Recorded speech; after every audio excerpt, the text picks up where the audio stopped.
looked at publicly available building permits for Swift's address and found $2 million or so in renovations planned for her home. I think that it was just a very natural path because people saw she was doing construction all summer. Good job, everyone. Mostly dog. It's not your typical, hey, 27-year-old first time at free agency. I mean, Travis has done everything. He's accomplished everything. He's about to get married. He's got a lot going on. Stop everything, because Taylor Swift's rumored wedding venue just got completely debunked, and we have no idea where this wedding is actually happening anymore. Plus, Opalite just went #1. Travis got called an icon at the NFL Combine. Travis is the best. He's an icon, and hopefully he comes back. And Taylor celebrated with a pretzel. Let's go. Never in my life have I felt so myself. This is who I was actually meant to be. So the biggest bombshell this week came from NBC News Boston, who actually did what nobody else bothered to do. They went to Watch Hill, Rhode Island, checked public records, spoke to local authorities, and investigated whether there's any actual evidence that Taylor Swift and Travis Kelce are getting married there. And the answer? Nothing. Zero. Not a single thing. The report found no paperwork, no permits, and no police preparations for a wedding at Taylor's oceanfront estate or anywhere in the area. They checked building permits for Taylor's property at 16 Bluff Avenue and found renovation work, a nearly $2 million kitchen remodel, and bathroom upgrades approved in January 2025, but absolutely nothing related to a wedding or large-scale event. I looked at publicly available building permits for Swift's address and found $2 million or so in renovations planned for her home, including a new addition. But none of the documents mention a wedding, of course, or what the upgrades could be for. Wedding planner Kate Murtaugh, who was interviewed for the piece, acknowledged that Watch Hill seems like a natural fit, given that Taylor owns a massive seaside estate there, right near Ocean House. I think that it was just a very natural path because people saw she was doing construction all summer. But she also pointed out some serious logistical problems. The surrounding area doesn't have many big brand hotels. The ones that exist have limited capacity. There's seasonal tourist traffic to deal with, and a star-studded event of this magnitude would require major security coordination, none of which appears to be underway. It's a small town, so it's challenging. There are not big brand hotels. The report basically concluded that a wedding there would take enormous planning, and none of it is happening. Now here's where it gets interesting. The June 13th date at Ocean House has been the dominant theory for months. It lines up with Taylor's obsession with the number 13, it's a Saturday in peak wedding season, and it falls outside the NFL schedule. But Ocean House's own marketing director previously told TMZ that they would never allow one couple to buy another's wedding date, debunking the rumor that Taylor bought out an existing reservation. And now, with investigators confirming there are no event filings with the town or police department, the Watch Hill theory is looking shakier than ever. Some fans think that's exactly the point. One commenter wrote that it's wild nobody is considering that they're deliberately leaking these stories so the actual wedding day ends up being a complete surprise. And honestly, that tracks perfectly with how Taylor operates. She announced her engagement with a casual Instagram post. She dropped entire albums with zero warning. The idea that she'd let the real wedding details leak through tabloid insiders feels completely off-brand. So either Watch Hill is the most elaborate misdirection in celebrity wedding history, or the real venue is somewhere nobody's guessed yet. Either way, we know nothing, and that's probably exactly how Taylor wants it. Meanwhile, while the wedding mystery deepens, Taylor is out here casually collecting number ones like their friendship bracelets. Opalite officially hit #1 on the Billboard Hot 100 this week, making it her 14th chart topper and tying her with Rihanna for the third most #1 singles in history. Only the Beatles and Mariah Carey have more. It's also the first time since the 1989 era, in 2014, that two songs from the same album have both reached #1 on the Hot 100.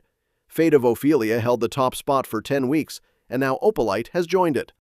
And the way Taylor celebrated might be the most Taylor Swift thing ever. She posted a 6-slide Instagram carousel featuring behind-the-scenes footage from the recording studio and the music video set.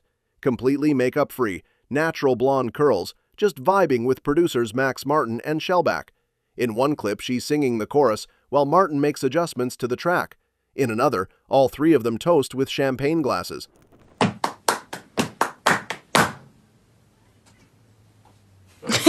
Good job, everyone. She also shared footage of herself on the music video set in a full denim outfit, telling the camera she's never felt more like herself. Never in my life have I felt so myself. This is who I was actually meant to be. Oh, wow.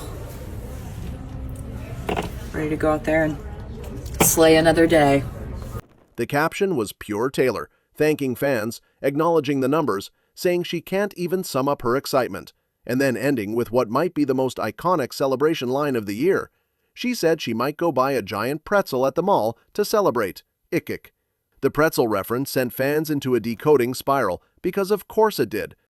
The Opalite success was fueled by a massive 300% surge in sales during the tracking week, largely driven by physical releases, 6 CD singles and a vinyl edition that accounted for 144,000 of the 168,000 total units sold. Between that, the Chris Lake remix that Travis helped make happen through DMs. I genuinely can't do that much more of that. Yeah, bang. I'm a Swiftie now. And the extended music video featuring Domhnall Gleeson, Louis Capaldi, Cillian Murphy, Greta Lee, and Jodie Turner-Smith, Opalite has become one of the biggest rollouts of the Life of a Showgirl era. Yeah, because when you think about all the people involved in this, because it was like a movie shoot. I mean, it was a massive, massive deal. Was Travis there? Sadly, no Travis. Oh. No, sadly. But her mom and dad, her brother, it's that thing. It all comes from her. So. And while Taylor was celebrating with pretzels and champagne, Travis's NFL future got even clearer at the Combine on Tuesday. Chiefs GM Brett Veach addressed reporters and gave the most encouraging update yet. He said the team has taken a different approach with Travis and prepared for either scenario, retirement or return, but made it clear where his heart is. He called Travis the best, called him an icon, and said he hopes he comes back. We've kind of taken a different approach with Travis in the sense that I think, we've kind of prepared for either scenario, and Coach had mentioned on Friday, he's had great dialogue with Travis on our end, myself, Crochet, Travis's crew. We've had some good dialogue there. Travis is the best. He's an icon, and hopefully he comes back, and we'll just kind of let that process play out. Veach also acknowledged that Travis isn't a typical 27-year-old hitting free agency for the first time. He's done everything, accomplished everything. He's about to get married, and he's got a lot going on. So the Chiefs are giving him space while maintaining positive dialogue. It's not your typical, hey, 27-year-old first time at free agency. I mean, Travis has done everything. He's accomplished everything. He's about to get married. He's got a lot going on. And so I don't think there's an element of us not trying to, you need some sort of deadline, timeline, but at the same time, I mean, it's Travis Kelce, so we're going to just continue to have positive dialogue and see where this thing ends. But what stood out is Veach confirming that there have already been good conversations with Travis's representatives, and that more discussions are expected this week at the Combine. NFL insider Tom Pelissero had previously reported that contract talks were already underway and trending toward a return. A source told the AP that Travis will not test the open market. If he comes back, it's with Kansas City. Andy Reid has been grinning about it for a week. Received any indication from Travis at all about his plans for next year? No, there is communication though. That's the main thing, Sam. And so I always go, I've said this before to you, just as long as there's communication, I'm good. That means people want to move forward. Chris Jones told the doubters to shut up, and now the GM is publicly calling him an icon and saying the door is wide open. At this point, the retirement talk feels more like a formality than a real possibility. The return of offensive coordinator Eric Bieniemy, who coached Travis through his 7 consecutive 1,000-yard seasons, adds another massive pull. Travis already said on New Heights that Bieniemy is one of his favorite coaches and people of all time. I just love the guy, and it's going to be awesome to see him back in the building. Can't wait to see him back in the building, man. He's one of my favorite coaches of all time, one of my favorite people of all time. I've had so many unbelievable, growing moments under him as a player, as a person. So, to recap where we stand, nobody actually knows where the wedding is happening. Watch Hill has been effectively ruled out by actual journalists who checked. Opalite is number 1. Taylor celebrated with no makeup and a pretzel joke. Travis is being called an icon by his own front office, and contract talks are trending toward a 14th season. I'm not trying to put words in his mouth at all, and I try to give him some space here. He's been doing this a long time, and he can sort all that out as he goes forward. But we're proceeding with that, and there is communication going on. Well, as an organization, we certainly hope that he will come back. He had another great year. I wouldn't do it. And that's when you're in the front office and you're a head coach, you have to make the honest and sober observation that you want to pay a player for what they're going to do, not what they've done. He is slowing down. I know Jason had some statistics there. There's some really good tight ends in the draft, like Kenyon Sadiq, Max Clare, Michael Trigg, amongst others. If I'm Kansas City, go get the next guy, honor Travis Kelce for what he's done. I'm not done it. He'll be back next year. I can't promise you anything about another man, but I don't know. This year was a tricky year for us.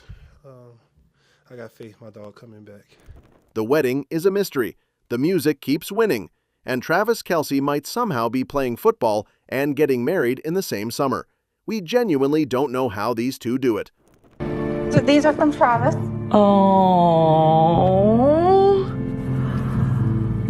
Oh, these are so beautiful.